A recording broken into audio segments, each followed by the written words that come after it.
সকলো ব্যক্তি জীৱনত ভাল জীৱনসংগী এগৰাকী পালে জীৱনটো ধন্য হয়, সুখী হয়।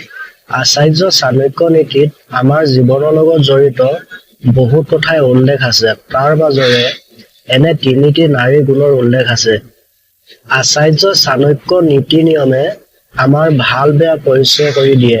এনে নীতিয়ে আমাৰ জীৱনৰ প্ৰকৃত সংগীক পৰীক্ষাত চিনাক্ত কৰিবলৈ শিকায়। বন্ধুৱে হওক, পত্নীয়ে হওক বা নিজৰ আত্মাই হওক, কোৱা হয় যদি এজন ভাল জীৱনসংগী পোৱা যায় তেতিয়া জীৱনটো সফল হয়। চাণক্য নীতিত নাৰীৰ এনে তিনিটা গুণৰ কথা উল্লেখ কৰিছে যিয়ে তেওঁলোকক শ্ৰেষ্ঠ কৰি তোলে। যিসকল ব্যক্তিৰ এনে গুণ থকাৰ পত্নী আছে তেওঁলোকৰ ভাগ্য ভাল হোৱাই নহয়, গোটেই পৰিয়ালটো সুখী হৈ থাকে। এই গুণবোৰনো কি জানো আহক। নমস্কাৰ, মই জয়ন্ত শইকীয়া, আপোনালোকে চাই আছে আছাম মটিভেটৰ।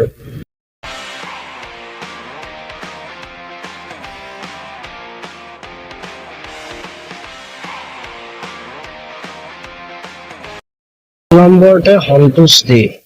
নিজৰ ইচ্ছাক আওকাণ কৰাটো ভাল কথা নহয়, কিন্তু বিয়াৰ পিছত পৰিয়ালৰ আৰ্থিক আৰু পাৰিবাৰিক অৱস্থাত ভাৰসাম্য ৰক্ষা কৰি নিজৰ ইচ্ছা ত্যাগ কৰা নাৰীৰ স্বামী পৰিয়ালৰ বাবে ভাগ্যৱান।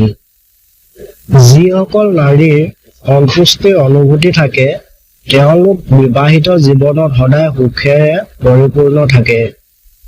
এনে পুৰুষ অতি ভাগ্যৱান যাৰ পত্নীয়ে টকা সঞ্চয় কৰাৰ গুৰুত্ব বুজি পায়।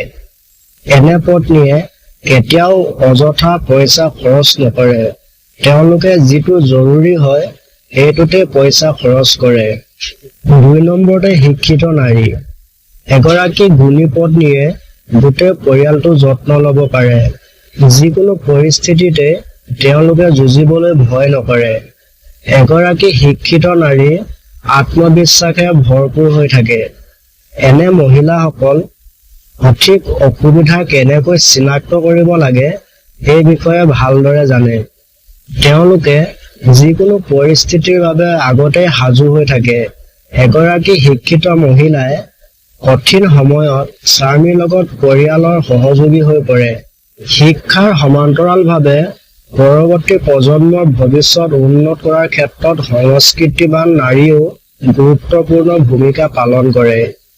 এনে মহিলাই পৰিয়ালৰ লগতে নিজৰ সন্তানৰ ভৱিষ্যত জীৱনৰ ওপৰত বহুত গুৰুত্ব দিয়াৰ লগতে বহুত ভালদৰে মৰম কৰিব জানে।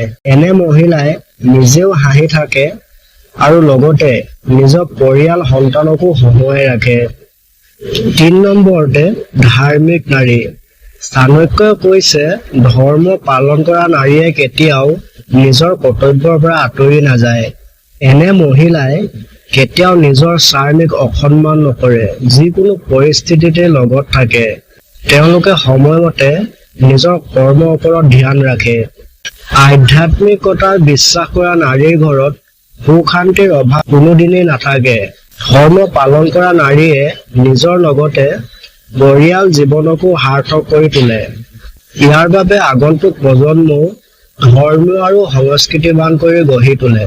প্ৰিয় দৰ্শক, ভিডিঅ'টো চাই কেনে পালে জনাবলৈ নাপাহৰিব আৰু ভিডিঅ'টো চাই ভাল লাগিলে ভিডিঅ'টো লাইক এটা কৰি চেনেলটো ছাবস্ক্ৰাইব কৰি দিব আৰু লগতে আন এজনকো শ্বেয়াৰ কৰি দিব। ধন্যবাদ।